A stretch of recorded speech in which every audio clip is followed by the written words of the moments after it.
উপস্থিত আছেন আজকের অনুষ্ঠানের বিশেষ অতিথি জনাব মাহমুদুর রহমান হারেস ভাই, উপস্থিত আছেন আজকের অনুষ্ঠানের বিশেষ অতিথি বিএনপি জাতীয় নির্বাহী কমিটির সদস্য জনাব আবুল হাসান রহমতুল্লাহ ভাই সহ আমার প্রাণপ্রিয় সংগঠনের রবীন্দ্র নেতৃবৃন্দ সবাইকে জানাচ্ছি বাংলাদেশ জাতীয় রবীন্দ্র কেন্দ্রীয় নির্বাহী কমিটির পক্ষ থেকে শুভেচ্ছা অভিনন্দন। রবীন্দ্রের জন্মদিনের শুভেচ্ছা অভিনন্দন। শুভ জন্মদিন,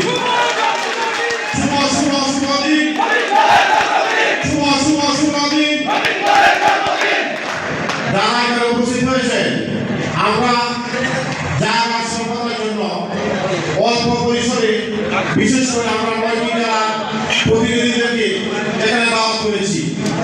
আমরা যদি ইচ্ছা করি সারা বাংলাদেশে আমাদের 50টি জেলা বই আছে, আমরা ইচ্ছা করলে ঢাকায় যে কোনো সময় 10,000 লোকের সমাগম করতে পারি।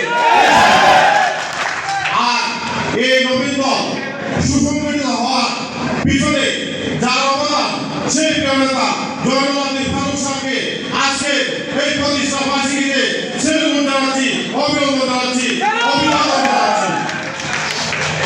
প্রিয় উপস্থিতি, জাতীয়তাবাদী রবীন্দ্র দলের নেতৃবৃন্দ, বিগত দিনে 12টি বছর আমরা পার করেছি আন্দোলন সংগ্রামের মাধ্যমে। প্রিয় নেতা জয়নুল আবদিন ফারুক সাহেবের নেতৃত্বে আমরা ঢাকার রাজপথে সক্রিয়ভাবে ভূমিকা পালন করেছি।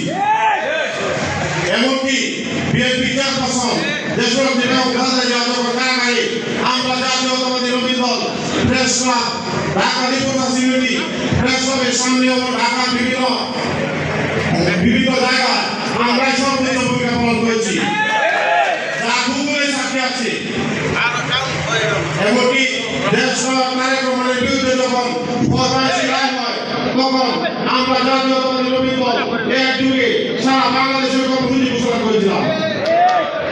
তাই বলতে চাই, জয়নুল আবদিন ফারুক সাহেবের নেতৃত্বে যতদিন পর্যন্ত দেশ কার্যক্রম মানে মিথ্যা মামলা প্রত্যাহার না হবে, বিএনপি চেয়ারপারসন জয়নুল আবদিন ফারুক সাহেবের নামে সকল মিথ্যা মামলা প্রত্যাহার না হবে, বিএনপি জাতীয় নেতৃবৃন্দের নামে মিথ্যা মামলা প্রত্যাহার না হবে এবং সকল জেলা উপজেলা নেতৃবৃন্দের নামে যতক্ষণ পর্যন্ত মিথ্যা মামলা প্রত্যাহার না হবে, পুনরায় প্রতিষ্ঠা হওয়ার আগ পর্যন্ত আমরা জাতীয়তাবাদী রবীন্দ্র দল রাজপথে সক্রিয় ভূমিকা পালন করব। সবাইকে অসংখ্য ধন্যবাদ জানিয়ে আমার বক্তব্য এখানে শেষ করলাম। আসসালামু আলাইকুম।